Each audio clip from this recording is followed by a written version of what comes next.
Assalamualaikum warahmatullahi wabarakatuh. Hari ini Ananda akan kembali belajar bersama Ustazah Eka di tema 1, organ gerak hewan dan manusia, subtema 2, manusia dan lingkungan, pembelajaran 2. Adapun tujuan pembelajaran kita hari ini, yang pertama, dengan mengamati gambar rangka, Ananda dapat memahami tulang sebagai salah satu organ gerak manusia secara benar. Yang kedua, dengan mengamati gambar, Ananda dapat menyebutkan dan menunjukkan berbagai jenis tulang sebagai organ gerak pada manusia secara tepat. Yang ketiga, dengan melalui diskusi bersama orang tuamu, saudaramu, Ananda dapat memahami fungsi masing-masing tulang pada manusia secara benar. Yang keempat, dengan mengamati gambar, Ananda dapat membuat sampul buku secara tepat. Pada pembelajaran yang lalu, Ananda telah belajar tentang organ gerak pada hewan dan manusia yang memiliki kesamaan. Adapun alat gerak tersebut ada dua macam, yaitu alat gerak pasif berupa tulang atau rangka dan alat gerak aktif berupa otot. Nah, hari ini kita akan belajar alat gerak pasif berupa tulang atau rangka pada manusia. Mari kita perhatikan gambar berikut. Secara umumnya, alat gerak pasif terbagi atas 3. Yang pertama adalah rangka kepala atau tengkorak. Yang kedua adalah rangka badan.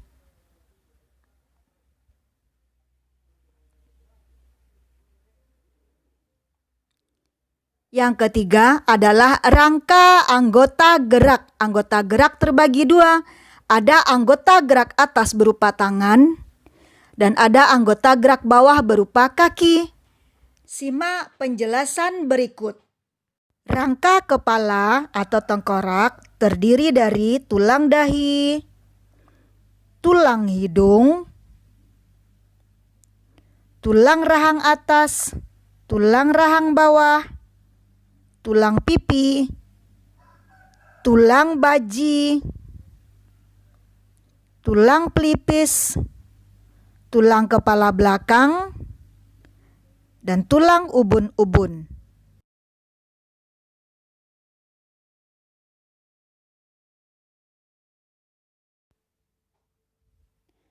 Sekarang kita masuk kepada rangka badan. Adapun rangka badan terdiri atas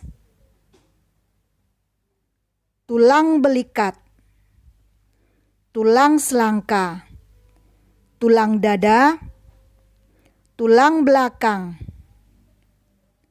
tulang rusuk sejati, tulang rusuk palsu, tulang rusuk melayang, tulang panggul, tulang kemaluan, dan tulang duduk.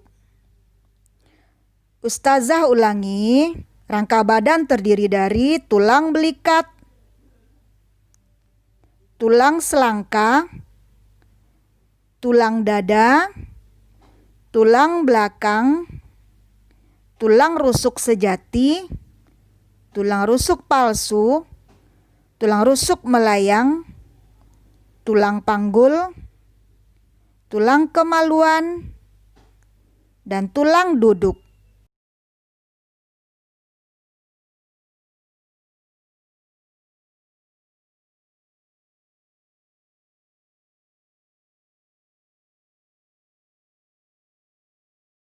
Berikutnya kita masuk kepada tulang belakang.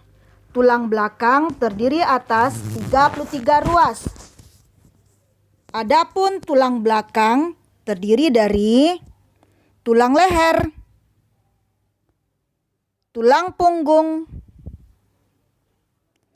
tulang pinggang, tulang kelangkang, tulang ekor.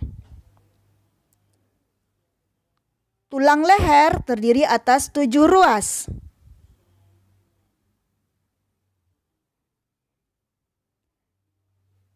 Tulang punggung 12 ruas. tulang pinggang 5 ruas, tulang kelangkang 5 ruas, dan tulang ekor 4 ruas.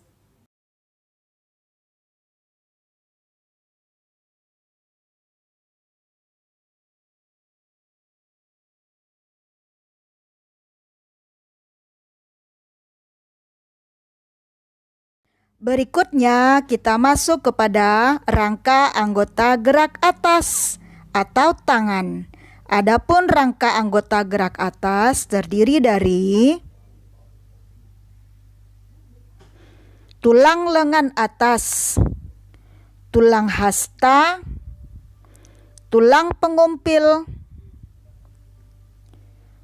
tulang pergelangan tangan, tulang telapak tangan, dan ruas jari-jari tangan.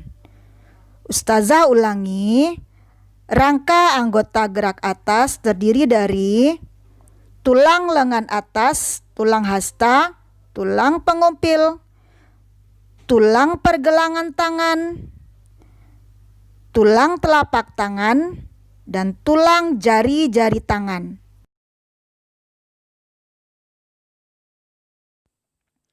Adapun fungsi tulang lengan atas untuk gerak badan atas manusia. Fungsi tulang pengumpil untuk pergerakan dari lengan bagian bawah dan membantu membentuk persendian dari siku. Fungsi tulang pergelangan tangan membantu pergerakan pergelangan tangan. Fungsi tulang hasta membentuk struktur lengan bawah dan membantu rotasi pergelangan. Fungsi tulang telapak tangan menghubungkan antara tulang jari dengan tulang pergelangan tangan. Adapun fungsi tulang paha sebagai penghubung tubuh bagian pinggul dan lutut. Sedangkan fungsi tulang tempurung lutut membungkus dan melindungi sendi lutut. Kemudian fungsi dari tulang kering sebagai penghubung lutut dengan pergelangan kaki. Fungsi tulang betis sebagai penopang berat tubuh dan mengatur gerak tubuh ketika berjalan. Fungsi tulang pergelangan kaki untuk pergerakan kaki ketika berjalan. Fungsi tulang telapak kaki sebagai pijakan agar seimbang ketika berjalan. Fungsi tulang jari kaki untuk membantu tubuh ketika berjalan sehingga tubuh tetap seimbang.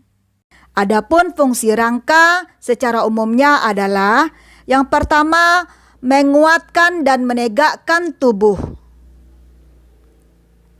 Yang kedua, rangka menentukan bentuk tubuh.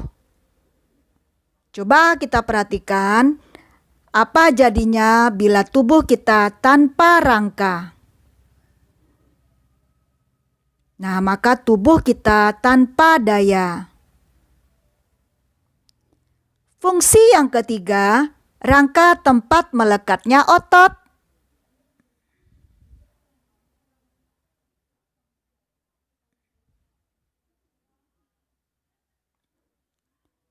Fungsi yang keempat, rangka melindungi bagian tubuh yang penting, seperti rangka kepala melindungi otak, rangka badan melindungi organ-organ yang penting yang ada dalam rongga dada, dan rangka mata melindungi bola mata kita.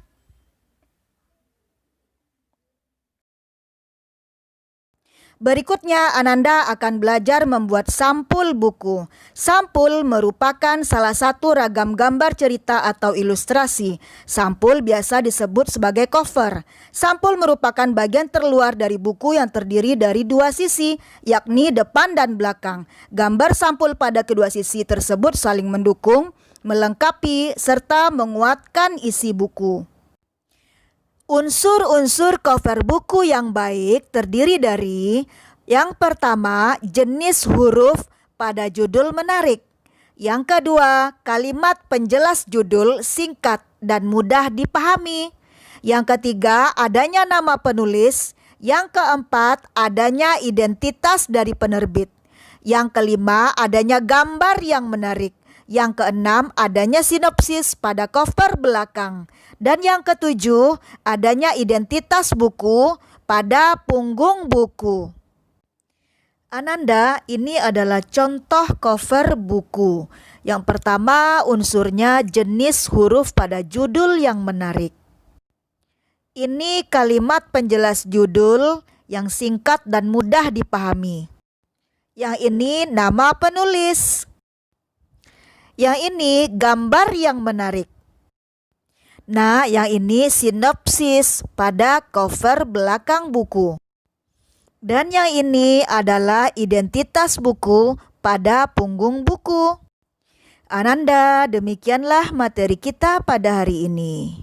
Ustazah ucapkan, Subhanaka Allahumma wa bihamdika asyhadu an la ilaha illa anta astaghfiruka wa atubu ilaik.